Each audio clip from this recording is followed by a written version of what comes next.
Welcome to Dweller of the Dark. We are a channel honoring the yellowed and blackened bones of many prominent authors. We will be digging up several obscure, strange, and forgotten authors who influenced many of the great horror, science fiction, and fantasy writers today. More tales of the horrifying, obscure, strange, and forgotten, or climbing out of the tombs. Subscribe, comment, like, donate, or I'll send Thaddeus Forge to steal your heathen soul. Unknown horror masters, send us ghoulish delights for the Skull and Bones collection.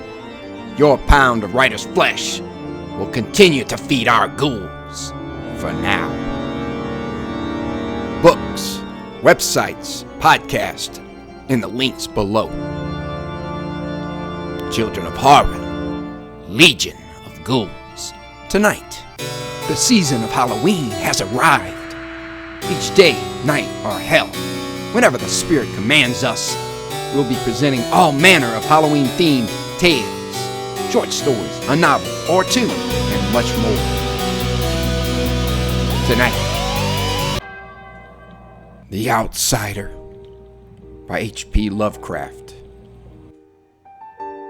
That night, the Baron dreamt of many a woe, and all his warrior guests, with shade and form of witch and demon and large coffin worm, were long benightmared. Keats. Unhappy is he to whom the memories of childhood bring only fear and sadness. Wretched is he who looks back upon lone hours in vast and dismal chambers with brown hangings and maddening rows of antique books, or upon odd watches in twilight groves of grotesque, gigantic, and vine-encumbered trees that silently wave twisted branches far aloft. Such a lot the gods gave to me, the dazed, the disappointed, the barren, the broken. And yet, I am strangely content and cling desperately to those sear memories when my mind momentarily threatens to reach beyond to the other. I know not where I was born, save that the castle was infinitely old and infinitely horrible, full of dark passages and having high ceilings where the eye could find only cobwebs and shadows. The stones in the crumbling corridors seemed always hideously damp, and there was an accursed smell everywhere, as of the piled up corpses of dead generations. It was never light, so that I used sometimes to light candles and gaze steadily at them for relief. Nor was there any sun outdoors, since the terrible trees grew high above the topmost accessible tower. There was one black tower which reached above the trees into the unknown outer sky, but that was partly ruined and could not be ascended save by a well-nigh impossible climb up the sheer wall, stone by stone. I must have lived years in this place, but I cannot measure the time. Beings must have cared for my needs, yet I cannot recall any person except myself, or anything alive but the noiseless rats and bats and spiders. I think that whoever nursed me must have been shockingly aged, since my first conception of a living person was that of something mockingly like myself, yet distorted, shriveled, and decaying like the castle. To me, there was nothing grotesque in the bones and skeletons that strode some of the stone crypts deep down among the foundations. I fantastically associated these things with everyday events and thought them more natural than the colored pictures of living beings, which I found in many of the moldy books. From such books, I learned all that I know. No teacher urged or guided me, and I do not recall hearing any human voice in all those years, not even my own. For although I had read of speech, I had never thought to try to speak aloud. My aspect was a matter equally unthought of, for there were no mirrors in the castle, and I merely regarded myself by instinct as akin to the youthful figures I saw drawn and painted in the books. I felt conscious of youth because I remembered so little. Outside, across the putrid moat and under the dark, mute trees, I would often lie and dream for hours about what I read in the books, and would longingly picture myself amidst gay crowds in the sunny world beyond the endless forest. Once, I tried to escape from the forest, but as I went farther from the castle, the shade grew denser and the air more filled with brooding fear, so that I ran frantically back lest I lose my way in a labyrinth of nighted silence. So, through endless twilights, I dreamed and waited, though I knew not what I waited for. Then, in the shadowy solitude, my longing for light grew so frantic that I could rest no more, and I lifted entreating hands to the single black ruined tower that reached above the forest into the unknown outer sky. And at last I resolved to scale that tower, fall though I might, since it were better to glimpse the sky and perish than to live without ever beholding day. In the dank twilight, I climbed the worn and aged stone stairs till I reached the level where they ceased, and thereafter clung perilously to small footholds leading upward. Ghastly and terrible was that dead, stairless cylinder of rock, black, ruined, and deserted, and sinister with startled bats whose wings made no noise. But more ghastly and terrible still was the slowness of my progress. For climb as I might, the darkness overhead grew no thinner, and a new chill, as of haunted and venerable mold, assailed me. I shivered as I wondered why I did not reach the light, and would have looked down had I dared. I fancied that night had come suddenly upon me, and vainly groped with one free hand for a window embrasure that I might peer out and above and try to judge the height I had attained. All at once, after an infinity of awesome, sightless crawling up that concave and desperate precipice, I felt my head touch a solid thing, and I knew I must have gained the roof, or at least some kind of floor.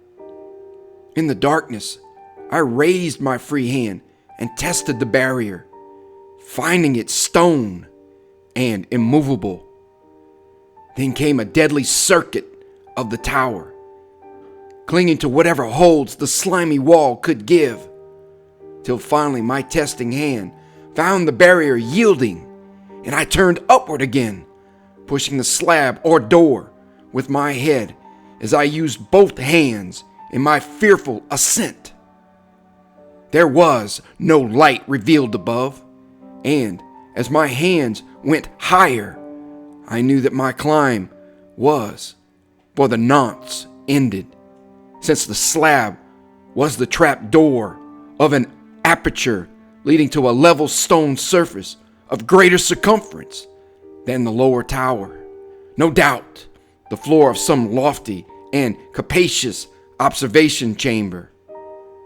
I crawled through carefully and tried to prevent the heavy slab from falling back into place, but failed in the latter attempt. As I lay exhausted on the stone floor, I heard the eerie echoes of its fall, but hoped, when necessary, to pry it open again. Believing I was now at a prodigious height, far above the accursed branches of the wood, I dragged myself up from the floor and fumbled about for windows, that I might look for the first time upon the sky and the moon and stars of which I had read. But on every hand I was disappointed, since all that I found were vast shelves of marble bearing odious oblong boxes of disturbing size. More and more I reflected and wondered what hoary secrets might abide in this high apartment so many eons cut off from the castle below. Then, unexpectedly, my hands came upon a doorway where hung a portal of stone, rough with strange chiseling. Trying it, I found it locked.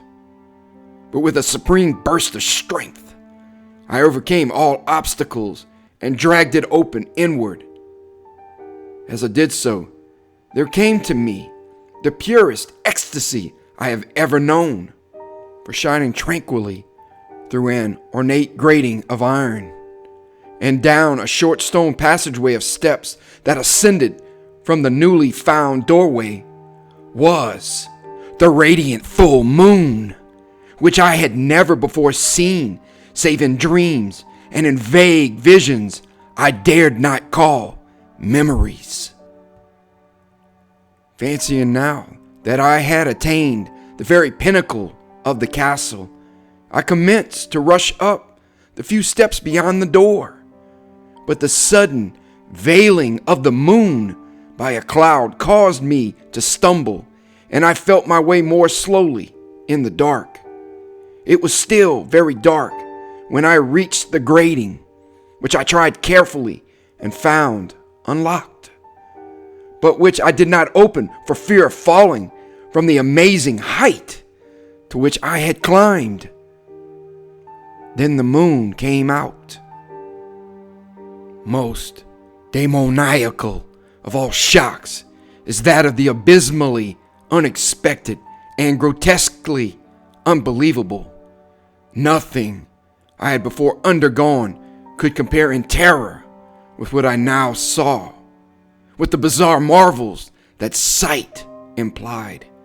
The sight itself was as simple as it was stupefying, for it was merely this.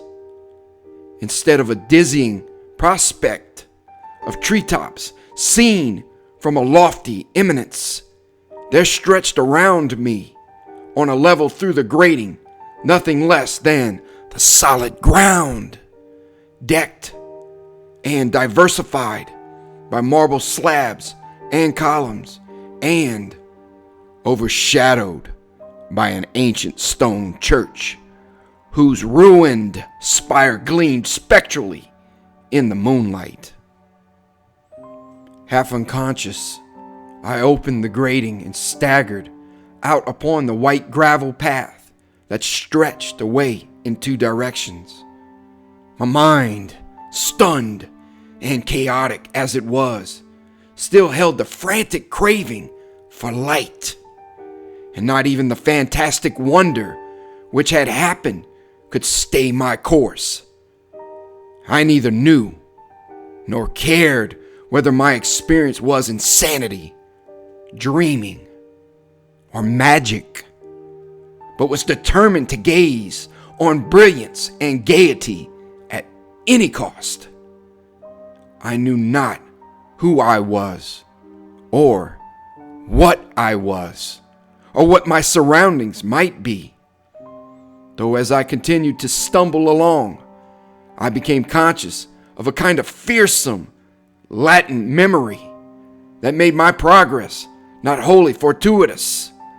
I passed under an arch, out of that region of slabs and columns, and wandered through the open country, sometimes following the visible road, but sometimes leaving it curiously to tread across meadows where only occasional ruins bespoke the ancient presence of a forgotten road. Once I swam across a swift river where crumbling, mossy masonry told of a bridge long vanished. Over 2 hours must have passed before I reached what seemed to be my goal, a venerable ivied castle in a thickly wooded park, maddeningly familiar, yet full of perplexing strangeness to me. I saw that the moat was filled in, and that some of the well-known towers were demolished, whilst new wings existed to confuse the beholder. But what I observed with chief interest and delight were the open windows, gorgeously ablaze with light and sending forth sound of the gayest revelry. Advancing to one of these, I looked in and saw an oddly dressed company, indeed, making merry and speaking brightly to one another. I had never seemingly heard human speech before, and could guess only vaguely what was said. Some of the faces seemed to hold expressions that brought up incredibly remote recollections. Others were utterly alien. I now stepped through the low window into the brilliantly lighted room, stepping, as I did so, from my single bright moment of hope to my blackest convulsion of despair and realization. The nightmare was quick to come, for as I entered, there occurred immediately one of the most terrifying demonstrations I had ever conceived. Scarcely had I crossed the sill when there descended upon the whole company a sudden and unheralded fear of hideous intensity, distorting every face and evoking the most horrible screams from nearly every throat. Flight was universal, and in the clamor and panic, several fell in a swoon and were dragged away by their madly fleeing companions. Many covered their eyes with their hands and plunged blindly and awkwardly in their race to escape, overturning furniture and stumbling against the walls before they managed to reach one of the many doors. The cries were shocking, and as I stood in the brilliant apartment alone and dazed, listening to their vanishing echoes, I trembled at the thought of what might be lurking near me unseen.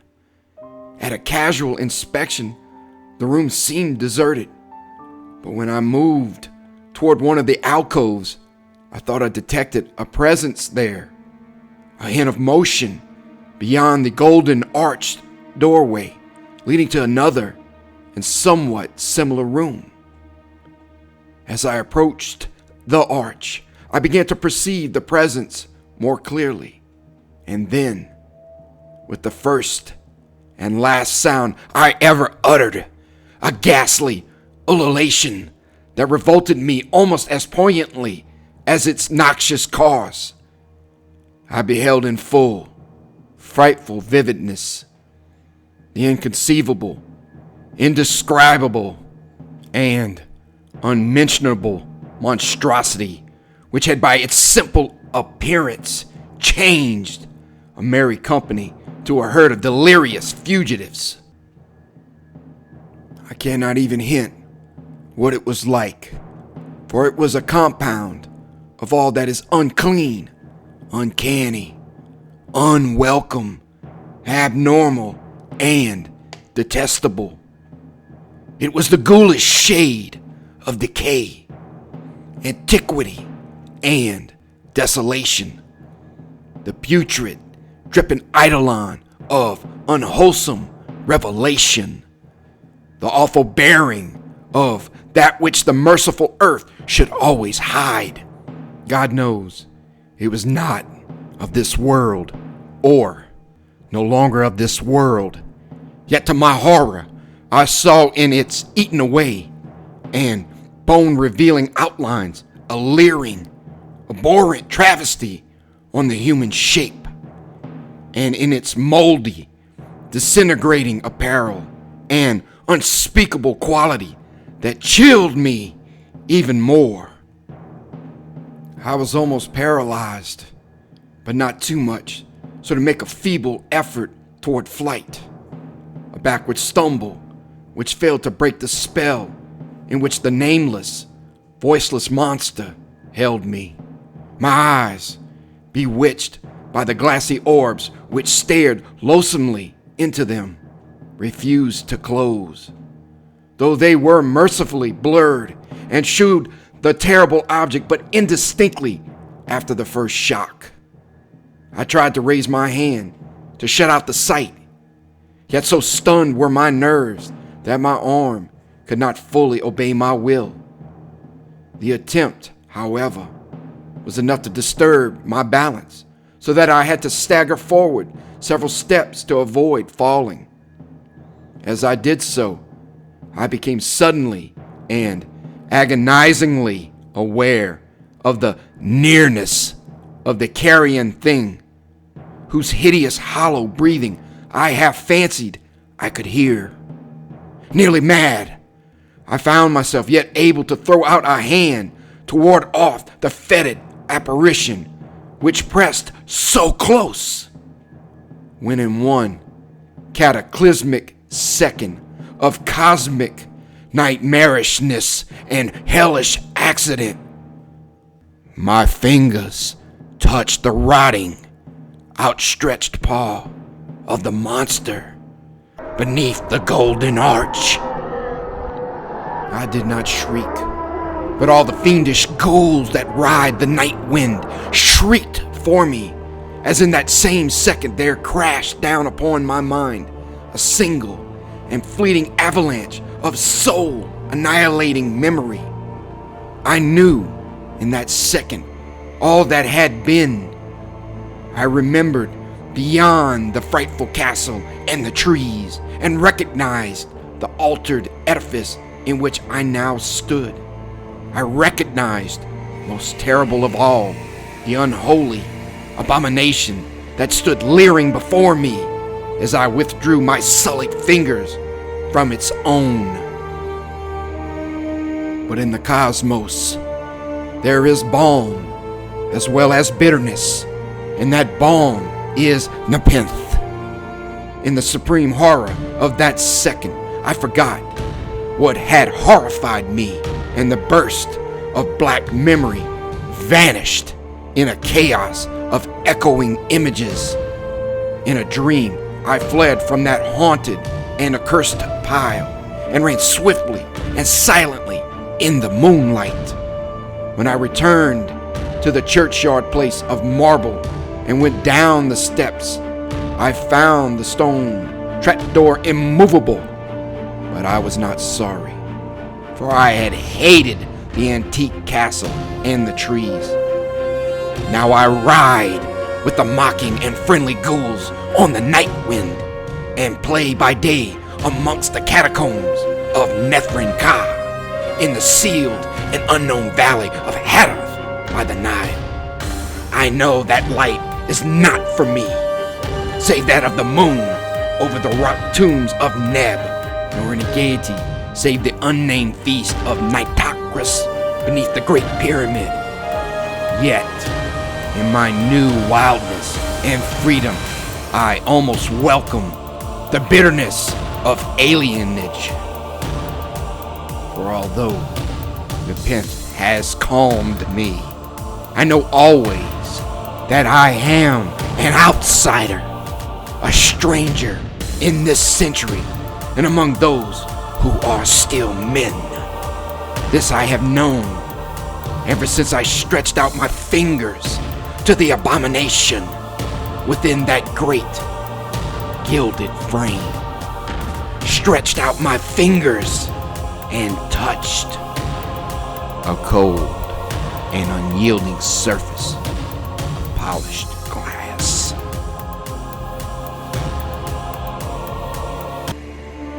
Thank you for listening. Have a great night.